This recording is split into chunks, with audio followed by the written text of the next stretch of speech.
Hello everyone, how are you? This is Dr. Chavikar. Welcome to my channel Krishna Institute of Law. आज मैं lecture लूंगी कि reserve bank of India के क्या क्या function होते हैं या क्या क्या इसके इम्पोर्टेंट कार्य हैं। तो अब हम देखते हैं रिजर्व बैंक ऑफ इंडिया की क्या फंक्शन है। फंक्शन बताने से पहले मैं बताना चाहूंगी कि रिजर्व बैंक ऑफ इंडिया कैसे इस्टेब्लिश हुआ।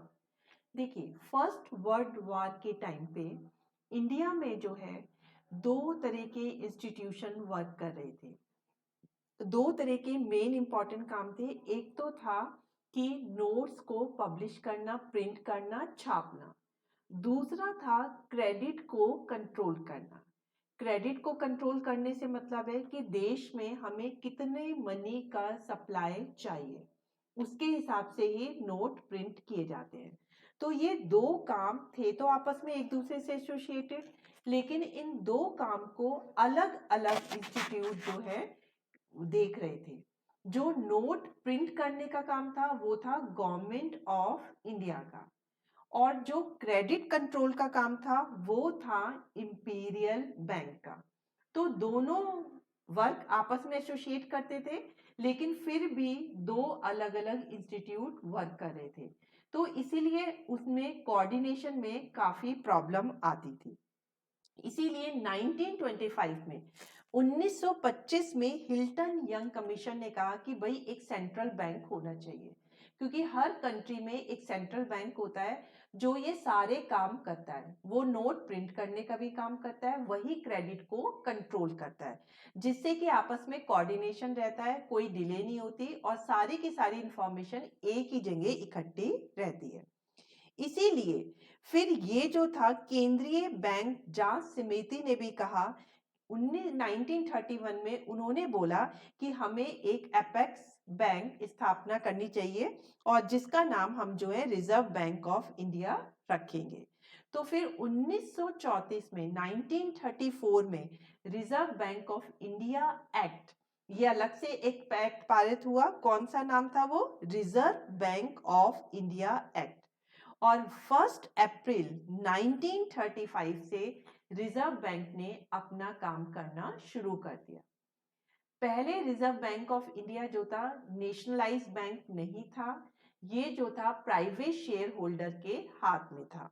फिर 1 जनवरी 1949 को गवर्नमेंट ने जो है देश के हित में देखते हुए रिजर्व बैंक ऑफ इंडिया को नेशनलाइज कर दिया, और जितने भी प्राइवेट शेयर होल्डर्स के शेयर थे वो सारे के सारे जो थे गवर्नमेंट ऑफ इंडिया ने खरीद लिए।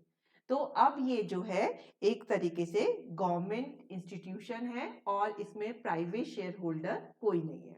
तो इस तरीके से reserve bank of India apex bank कहलाता है और इसके अंदर सारे के सारे कमर्शियल बैंक जो है वर्क करते हैं।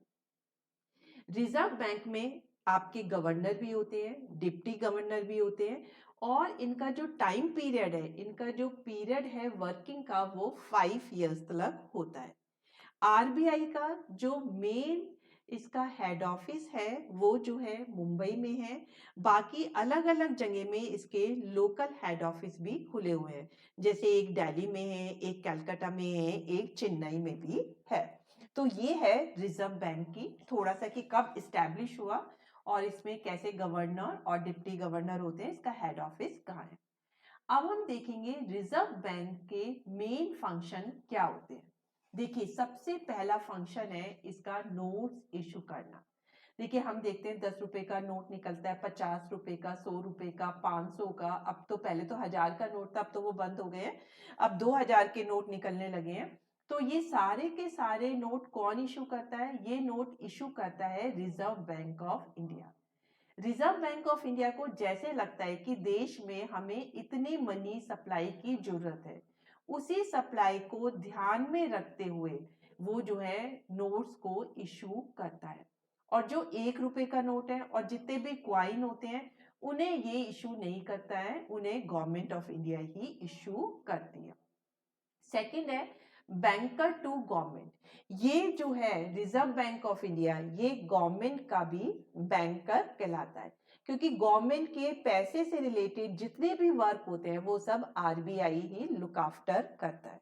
जितना भी टैक्स कलेक्ट होता है, जो कि गवर्नमेंट की मेन इनकम होती है, उस टैक्स को कलेक्ट करने की सारी जिम्मेदारी जो है आरबीआई को ही होती है। और गवर्नमेंट के जो भी पेमेंट होते हैं वो सब आरबीआई के थ्रू ही किए जाते हैं। और आपको पता है कि आजकल डेफिसिट बस्टिंग होता है, तो डेफिसिट बस्टिंग में क्या होता है कि पेमेंट ज्यादा होते हैं और रिसिप्ट कम होती है। तो इसीलिए गवर्नमेंट को जो है, सेंट्रल गवर्नमेंट को भी, स्टेट गवर्नमेंट को भी ऋण जो है, जो लोन होते हैं वो बैंक से लेने पड़ते हैं। इनका सारा मैनेजमेंट भी जो है आरबीआई करता है, और जो गवर्नमेंट लोन लेती है उस पे इंटरेस्ट पे करने का काम भी जो है आरबीआई का ही होता है। और आरबीआई के पास बहुत सारे फील्ड से रिलेटेड बहुत सारे एक्सपर्ट होते हैं। जब भी गवर्नमेंट ऑफ इंडिया को या स्टेट गवर्नमेंट को किसी मामले में कोई भी एडवाइस लेनी होती है तो फिर वो रिजर्व बैंक के एक्सपर्ट से ही एडवाइस लेता है। तो इस तरह से हम देखते हैं गवर्नमेंट का सारा वर्क जो होता है ये आरबीआई ही करता है, इसीलिए इसे बैंकर टू गवर्नमेंट भी कहते हैं।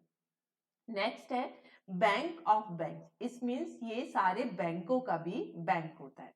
आपको पता है कि हम जो भी डायरेक्ट कांटेक्ट में होते हैं वो आरबीआई के तो होते नहीं है। हमें पैसा जमा कराना है, अपना सेविंग बैंक खोलना है, करंट खोलना है, वो सब हम कमर्शियल बैंक में जाकर ही करते हैं या फिर प्राइवेट बैंक में जाके करते हैं। हमें लोन लेना है, एडवांस लेना है, ओवरड्राफ्ट लेना है, डीडी बनवाना है, ये सब भी हम बैंकों के थ्रू ही करते हैं। तो कभी कभी ये लोन लेने का काम भी जो है हम बैंक से ही करते हैं।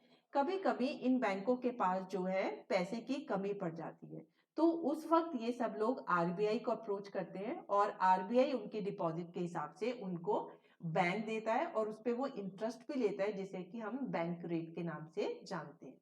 इसीलिए आरबीआई जैसे गवर्नमेंट का बैंकर होता है, उसी तरह से उसे बैंक ऑफ बैंक्स भी कहा जाता है।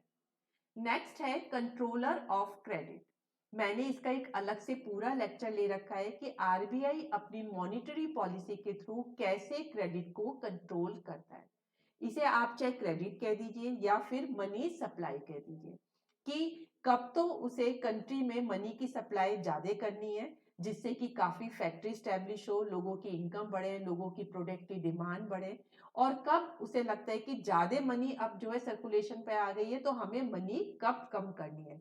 तो इन सब चीजों का मैनेजमेंट जो है रिजर्व बैंक ही करता है।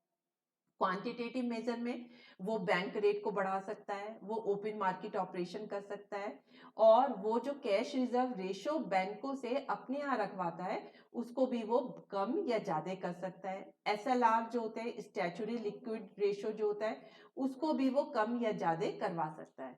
तो इन सब चीजों से वो क्या करते हैं, क्रेडिट को कंट्रोल करता है। नेक्स्ट है फॉरेन एक्सचेंज मैनेजमेंट।